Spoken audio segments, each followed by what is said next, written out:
Ek gaan vanoggend met julle 'n baie klassieke stukkie deel. Dis 'n gedeelte wat baie vir my beteken en ek hoop baie vir jou sal beteken vanoggend. Nou, dis in die konteks van Jesus wat pas 5000 mense gevoed het. Hy het op 'n skei gestaan en gesien die mense is honger en hy het hulle gevoed. En toe wat hy doen is, hy sit toe sy disippels op hierdie bootjie en hy stuur hulle so lank uit sodat hy tyd by homself kan gaan spandeer op die berg. En dis van hierdie plek af wat ek graag vir ons Matteus 14 vers 24 tot 33 wil lees. Hoor wat sê dit? Die skei was reeds 'n paar kilometer van die kus af en is deur golwe getuister, want die wind was van voor.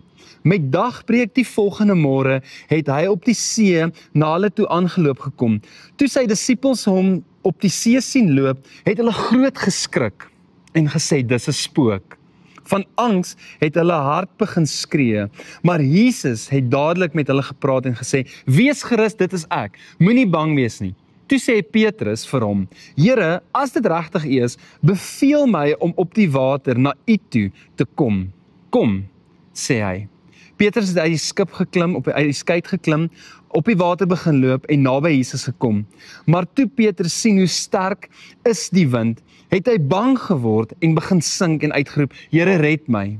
Dadelik het Jesus sy hand uitgesteek om gegryp en vir hom gesê, klein gelowige, waarom het jy begin twyfel?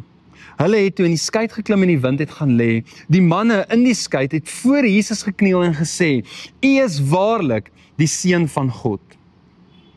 Ek kan net imagine, natuurlik sit Petrus wat uit die boot uitklim. Natuurlik sit Petrus wat op die water loop en sê, Here, as dit jy is. En ek kan net imagine in my geestesoog dat hy het stip op Jesus gefokus. En die Bybel sê spesifiek in daai gedeelte dat hy naby Jesus gekom. En wat gebeur?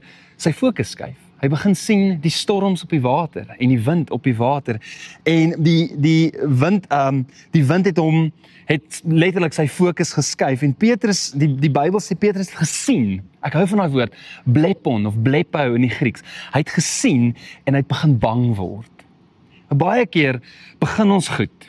Ons fokus op Jesus. Maar soos die omstandighede in hierdie lewe begin rof raak, dan begin ons fokus op hierdie goeders. En wat begin inkruip? Vrees. Want dis waar hierdie gedeelte gaan. Dit gaan oor geloof wat omsit in vrees. Maar dis gelukkig nie die einde van hierdie storie nie. Ons weet dat toe hy naby kom en hy begin sink, skree hy. Toe hy op niks meer anders kan fokus behalwe Jesus. Hy sê, Here, red my. En Jesus steek sy hand uit en Jesus stel hom op.